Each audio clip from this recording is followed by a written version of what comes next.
News, सच जरूरी है।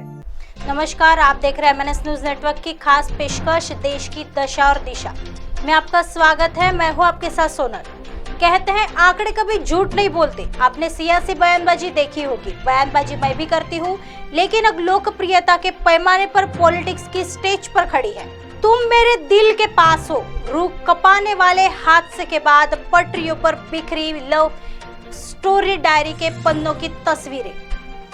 ओडिशा के बालासोर में हुए ट्रेन हादसे के बाद पटरियों पर कई कागज बिखरे हुए मिले की तस्वीरें अब सोशल मीडिया पर वायरल हो रही है। ओडिशा के बालासोर में शुक्रवार यानी 2 जून को रेल दुर्घटना के बाद पटरियों पर तबाही के मंजर के बीच चीख पुकार मची हुई थी।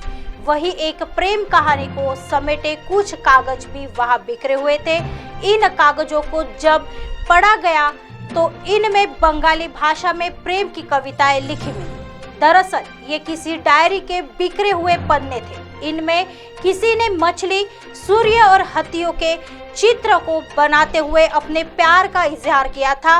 माना जा रहा है कि किसी यात्री ने अपनी छुट्टियों के दिनों में इसे अपने मोहब्बत के नाम लिखा था। हालांकि अभी इस यात्री से जुड़ी कोई जानकारी नहीं है।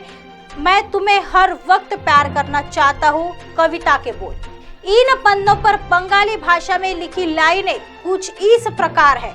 अल्पो अल्पो मेघ थेके हल्का बृष्टि होए, छोटो छोटो गोल्पो ठेके बालो बासर सृष्टि होए। बांग्ला भाषा में लिखी इस कविता के बोल का अर्थ है, मैं तुम्हें हर वक्त प्यार करना चाहता हूँ, तुम मेरे दिल के पास हो। मोहब्बत में लिखे ये पन्ने अब सोशल मीडिया पर तेजी से वायरल हो रहे हैं। इन पन्नों को संभाल कर रखा गया है रेस्क्यू ऑपरेशन टीम ने। रेस्क्यू ऑपरेशन का भाग रही टीम और स्थानीय पुलिस के अधिकारियों ने बताया कि कविताओं के इन पन्नों को संभाल कर रख लिया गया है। अभी किसी ने इस कविता या लिखने वाले से अपने रिश्तों का दावा किसी ने नहीं किया है। अधिकारियों ने कहा ये कविता किसने लिखी इसकी कोई जानकारी नहीं है। दरअसल 2 जून को हुए इस हादसे में 275 लोगों की मौत हो गई, जबकि 1000 लोगों से ज्यादा लोग घायल हो गए। बालेश्वर से कटक और भुवनेश्वर के अस्पतालों में घायलों का इलाज चल रहा है। एक और खबर सामने लेकर आए हैं अखिलेश यादव को लेकर। अखिलेश यादव बोले समाज को आपस में लड़ा रही बीजेपी, लोग कुछ भी करे उनके खिलाफ। समाजवादी पार्टी के पूर्व अध्यक्ष अखिलेश यादव ने रविवार को बीजेपी पर नफरत की राजनीति करने का आरोप लगाते हुए कहा कि वह समाज को आपस में लड़ाने का काम कर रही है। बीजेपी के लोग कुछ भी करें उनके खिलाफ कुछ नहीं होगा। उन्होंने पहलवानों के मुद्दों पर भी सरकार पर जुबानी हमला बोला है। अखिलेश यादव ने रविवार को आजमगढ़ में एक कार्यक्रम में शामिल होने के बाद पत्रकारों से बातचीत में कहा, हमारी परंपरा एक दूसरे से जुड़ी है, हमारी संस्कृति मिली जुली है, हम मिलजुल कर रहते हैं, लेकिन बीजेपी के लोग आजमगढ़ को अपमानित करते रहते हैं। उन्होंने आरोप लगाया कि मुख्यमंत्री योगी को आजमगढ़ के साड़ी कारोबारी और बुनकरों की समस्याओं से कोई मतलब नहीं है। उनकी समस्याओं के समाधान से कोई लेना देना नहीं है। बुनकरों पर क्या बोला? सपा प्रमुख ने कहा, समाजवादी सरकार में हमने बुनकरों के लिए मुबारकपुर में एक स्थान बनाया जिसमें बुनकर भाई अपना कारोबार बढ़ा सके। भदोई में हमने कारपेट बाजार बनाया। लखनऊ के शिल्पग्राम में शाम में अवध बुनकरों का बाजार बनाया। उन्होंने कहा इसी तरह से नोएडा में बुनकर भाइयों को सबसे कीमती जमीन दी थी, बुनकर बाजार बनाया जिससे इनकी मदद हो, लेकिन बीजेपी सरकार ने बुनकरों से बिजली की रियायत छीन ली है। अखिलेश यादव ने कहा, मुख्यमंत्री को आजमगढ़ में आकर किसी की परेशानी और समस्या याद नहीं रहती है। वे आजमगढ़ को बदनाम करते हैं, वे आजमगढ़ को अपराध से जोड़कर नर्सरी बताते हैं, लेकिन उन्हें अपने मुकदमे याद नहीं रहते। उन्होंने यह भी आरोप लगाया कि बीजेपी भेदभाव करती है। बीजेपी के नेता चाहे जितनी गुंडाई बदमाशी करे, उन पर कार्रवाई नहीं होती है। बीजेपी सरकार में उनकी पार्टी के लोगों के 100 खून माफ है। वही गरीब, पिछड़ा, मुसलमान और समाजवादी लोगों पर बुलडोजर चलाया जाता है। आइए बढ़ते हैं अगली खबर की तरफ। पुलिस जान बचाने के लिए बुलडोजर के पीछे छुप जाए, बीजेपी सांसद का जिक्र कर अखिलेश यादव ने क्यों कही ये बात। सपा अध्यक्ष अखिलेश यादव ने कहा, बीजेपी के लोग बेटी बचाओ बेटी पढ़ाओ की बात तो करते हैं, लेकिन उन बेटियों की सुध लेने वाला कोई नहीं है जो अपने हक के लिए धरने पर बैठी है।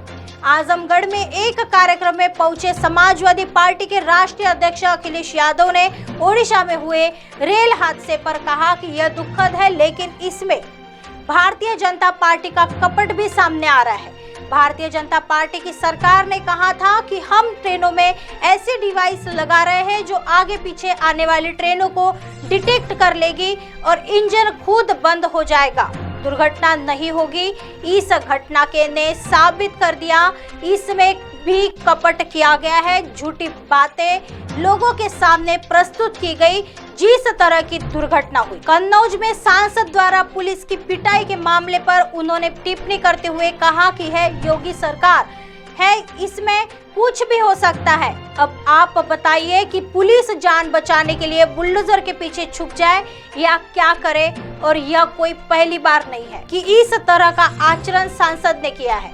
मुख्यमंत्री निकाय चुनाव में अपराधियों की बात करते रहे हैं और उन पर कार्रवाई करने के लिए दबाव बनाते रहे हैं। कम से कम मुख्यमंत्री को ऐसी बात करने से पहले खुद की चार्जशीट को पढ़ लेना चाहिए, क्योंकि उन पर कितने मुकदमे दर्ज है।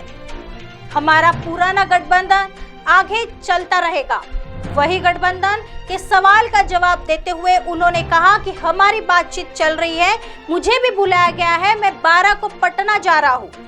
सीएम नीतीश कुमार, सीएम ममता बनर्जी आदि लोगों से संपर्क हो रहा है। उत्तर प्रदेश में भी जो पुराना गठबंधन चल रहा है वह आगे चलता रहेगा और हमें गठबंधन चलाना बहुत अच्छी तरह से आता है। सपा अध्यक्ष ने कहा कि हमने पहले भी गठबंधन किया है, जो लोग गठबंधन में शामिल होना चाहते हैं वह पहले आए, बताए और किस सीट पर चुनाव लड़ेंगे, गठबंधन की रूपरेखा क्या होगी उसके बाद निर्धारित किया जाएगा।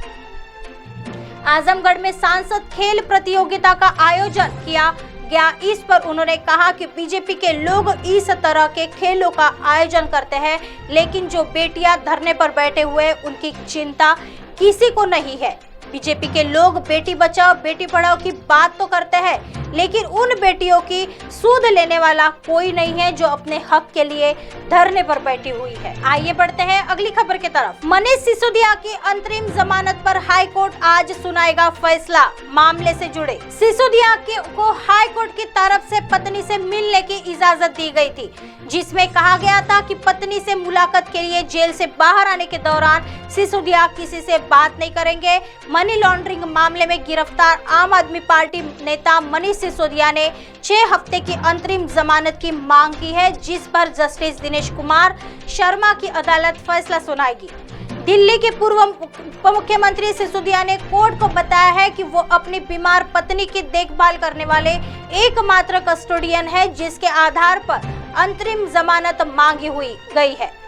सिसोदिया की तरफ से पेश हुए एडवोकेट मोहित माथुर ने कोर्ट को बताया कि कोर्ट के निर्देश के मुताबिक सिसोदिया उनकी पत्नी से मिलाने के लिए जाया गया। उनके घर पहुंचने से पहले ही उनकी पत्नी की तबीयत बिगड़ गई, जिन्हें LNJP अस्पताल में भर्ती कराया गया है।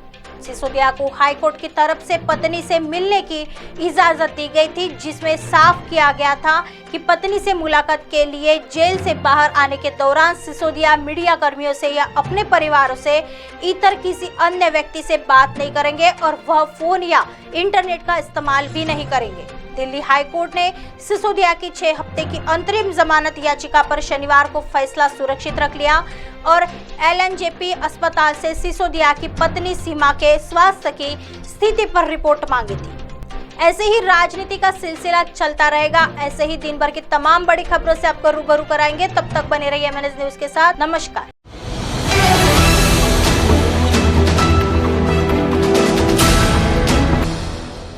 ये है MNS न्यूज नेटवर्क और आप देख रहे हैं MNS न्यूज।